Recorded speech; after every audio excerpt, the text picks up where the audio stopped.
নমস্কার বন্ধুরা, আমি শুভ্রনীল। 5টার সময় প্রমিস করা হয়েছিল ব্যথা থামে না গানটা দ্বিতীয় গান 10ই জুনের আনা হয়েছে। যাও তোমরা যে ফ্যানেরা দেখো নি এখনো পর্যন্ত, তারা অবশ্যই সানভেঞ্চার্স ইউটিউবে সার্চ করে চ্যানেলে গিয়ে, তাদের অফিসিয়াল ইউটিউব চ্যানেলে গিয়ে গানটার টিজার চেক করে নাও। গানটার টিজার ড্রপ করা হয়েছে, পুরো গানটা কিন্তু ড্রপ করা হয়নি।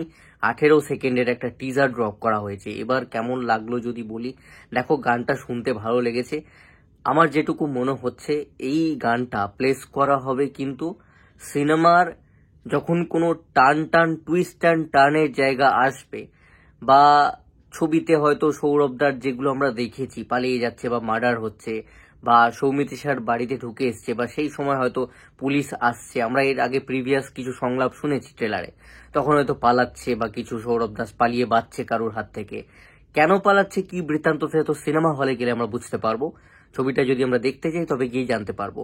এবার সেই সময়টায় হয়তো এই গানটা প্লেস করা হবে, যেটুকু আমার মনে হলো, অ্যাটলিস্ট ডিমান্ড করে। আদারওয়াইজ এই গানটাকে আজকাল যেরকমটা আমরা দেখছি সিনেমার শেষে প্লেস করা হচ্ছে একটা গান উইথ ভিডিও, তাহলেও বেশ ভালো লাগবে। মানে সেটা প্রমোশনাল হিসেবে ফার্স্টে ড্রপ করা হচ্ছে, বাট সিনেমাতে হালকা থাকছে। উইথ ভিডিও যেটা ড্রপ করা হচ্ছে মানে রিলিজের আগে, সেটা কিন্তু একদম সিনেমার শেষে দেওয়া হচ্ছে। যেমনটা বাপ এসেছে গানের ক্ষেত্রে যদি আমরা বলি, খাদানের ক্ষেত্রে আমরা দেখেছি, সেরকম ভাবে প্লেস করলে ভালো লাগবে। ওভারঅল বেশ টান একটা জায়গা ডিমান্ডও করে, আর গানটাও বেশ টান হয়েছে, ভালোই লাগছে, খারাপ লাগছে না। রক গান বলা যেতে পারে, যেমন আমরা রূপম ইসলামদের শুনি, বা ব্যান্ডের যে গানগুলো হয়, রক ব্যান্ড। বাংলায় তো রক বলতেই ক্যাকটাস রয়েছে, রূপম ইসলামই রয়েছে, তো সেই প্যাটার্নের গান হয়েছে। 14 তারিখ আনবার মতন গান একদমই হয়নি, যেমনটা টাইটেল দেখে আমি বলেছিলাম, একদমই 14 তারিখ আসবার মতন গান এটা নয়। সৌমিত্রিষার কথায় যদি আসি, সৌমিত্রিষাকে গ্ল্যামারাস লাগছে, মিষ্টি লাগছে, স্ক্রিন প্রেজেন্সটা দারুণ।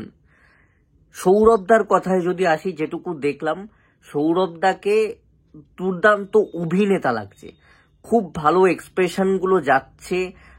অভিনেতা হিসেবে দুর্দান্ত সৌরভ দাসকে লাগছে এখানে এই গানটার অ্যাটলিস্ট টিজারে।